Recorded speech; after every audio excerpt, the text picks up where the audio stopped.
नमस्कार दोस्तों, मेरे YouTube चैनल पर आपका स्वागत है।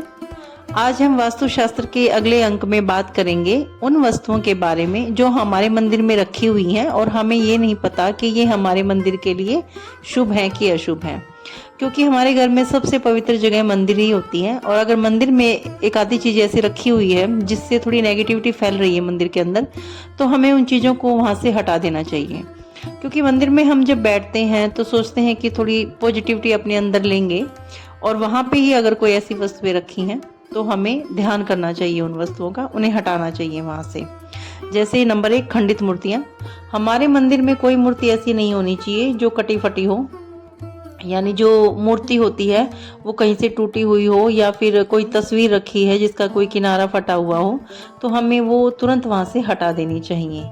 नंबर 2, विषम संख्या में मूर्तियाँ, यानी कि कोई भी मूर्ति, जैसे कि भगवान शिव की है या गणेश जी की है, तो कोई भी मूर्ति विषम संख्या में ना हो। कोशिश तो आप ये करें कि मंदिर में कोई भी मूर्ति हो वो उसकी संख्या एक ही हो, लेकिन अगर हमें एक से ज़्यादा भी अगर मूर्तियाँ रखनी पड़ती हैं तो ज़्यादा से ज़्यादा 2, लेकिन विषम संख्या जैसे कि 3, 5, 7, इस संख्या में हमें मूर्तियाँ कभी नहीं रखनी। अगर वो मूर्तियाँ 2 से ज़्यादा हैं तो 2, 4, 6, 8 इस संख्या में रखनी है। बाकी कोशिश करें कि एक ही हो मूर्ति, या फिर ज़्यादा से ज़्यादा 2। नंबर 3, हमें ऐसी मूर्तियों का चुनाव अपने मंदिर के लिए नहीं करना है जिनका रूप रौद्र रूप हमें दिखाई दे तस्वीर में, यानी कि भगवान गुस्से में हो किसी तस्वीर में। जैसे कि दुर्गा माँ है, वो युद्ध करते हुए उनकी तस्वीर है, भैरव भगवान की तस्वीर है, और भगवान शंकर के नटराज रूप की तस्वीर है। तो ये तस्वीरें हमें अपने मंदिर में नहीं रखनी चाहिए। इससे हमारा जो अंदर जो है वो थोड़ा सा गुस्सा पनपता है उन तस्वीरों से। नंबर 4, एक से अधिक शंख। हमें मंदिर में एक ही शंख रखना चाहिए। अगर 2 शंख हैं तो हमें दूसरे शंख को या तो किसी को दे देना चाहिए या प्रवाहित कर देना चाहिए, क्योंकि एक से ज़्यादा शंख नहीं होने चाहिए। और दूसरा, शंख टूटा हुआ नहीं होना चाहिए, वो पूरा होना चाहिए।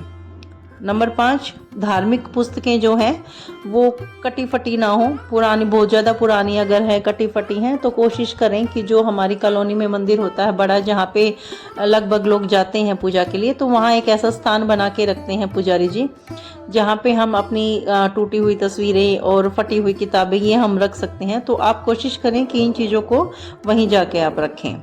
नंबर 6, बासी फूल या फिर बासी प्रसाद, ये हमें मंदिर में नहीं रखना चाहिए। जब भी हम कोई प्रसाद या फूल चढ़ाते हैं मंदिर में तो कोशिश करें कि अगले दिन उसे वहाँ से हटा दें, नहीं तो वहाँ पे नकारात्मक ऊर्जा फैलनी शुरू हो जाती है, क्योंकि उन फूल और प्रसाद के ऊपर कीट पतंगे वगैरह ये भी बहुत ज़्यादा आ जाते हैं, जो पूजा करते टाइम विघ्न डालते हैं उसमें पूजा में। तो कोशिश करें कि समय समय पर उनको हटाते रहें। नंबर 7, टूटे चावल। हमें कभी भी पूजा में टूटे हुए चावल नहीं चढ़ाने चाहिए, और जितना हो सकता है कि चावल को अगर हम पूजा में लगा रहे हैं तो उनके ऊपर हल्दी लगा कर ही, यानी उनको अक्षत बना के ही उनको पूजा में चढ़ाएं। नंबर 8, पूर्वजों की तस्वीरें। हमें कभी भी मंदिर में पूर्वजों की तस्वीरें नहीं रखनी चाहिए, या फिर जैसे कि हम साधु संतों की तस्वीरें लगा देते हैं, भगवान के साथ में ही रख देते हैं, यानी कि हम जिस गुरु को मानते हैं तो हम उठा के वो तस्वीरें भी मंदिर में रख देते हैं। तो ऐसा हमें नहीं करना चाहिए। अगर वो भगवान, वो मंदिर है तो उसमें भगवान की ही तस्वीरें होनी चाहिए। नंबर 9, शनिदेव की तस्वीर। हमें शनिदेव की तस्वीर कभी भी मंदिर में नहीं रखनी चाहिए, क्योंकि शनिदेव की पत्नी ने उन्हें श्राप दिया था कि उनकी वक्र दृष्टि जिसके ऊपर भी पड़ेगी उसी का विनाश हो जाएगा। तो जब हम मंदिर में जाते हैं और शनिदेव की वक्र दृष्टि हमारे ऊपर पड़ती है, और हमारे घर के जितने भी सदस्य मंदिर में जाते हैं सब पर पड़ती है, तो इसीलिए हमें शनिदेव की मूर्ति वहाँ पर नहीं रखनी चाहिए। नंबर 10, 2 शिवलिंग या 2 शालिग्राम। मंदिर में हमेशा एक ही शिवलिंग या एक ही शालिग्राम होना चाहिए, एक से ज़्यादा संख्या नहीं होनी चाहिए। नंबर 11, हमें मंदिर में कभी भी 7 इंच से ज़्यादा बड़ी मूर्ति नहीं रखनी चाहिए।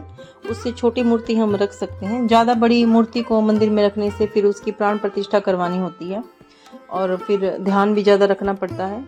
तो इसीलिए हमें मंदिर में कभी भी 7 इंच से ऊपर मूर्ति नहीं रखवानी चाहिए। नंबर 12, कैंची या कोई भी पैनी वस्तुएं ये मंदिर में नहीं रखनी चाहिए, यानी कि जो वस्तुएं काटती हैं, काटने का काम करती हैं, वो जो चीज़ें होती हैं वो हमें मंदिर में नहीं रखनी चाहिए। एक चमड़े का सामान लेकर कभी भी मंदिर के अंदर नहीं जाना चाहिए, क्योंकि उसे बहुत ही अशुभ माना जाता है।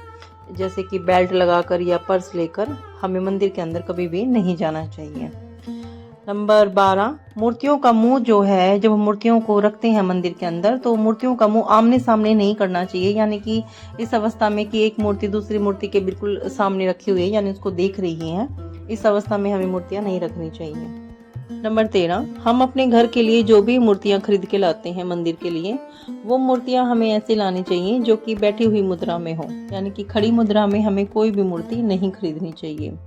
नंबर 14, हमें अपने मंदिर में हमेशा रोशनी करके रखनी चाहिए, यानी कि कभी भी मंदिर में अंधेरा नहीं होना चाहिए कि रात को तो हमने बल्ब वहाँ पे जगा दिया और फिर सुबह उठ के बंद कर दिया और मंदिर में प्रकाश ना आए सूरज का तो वहाँ पे अंधेरा रहता है।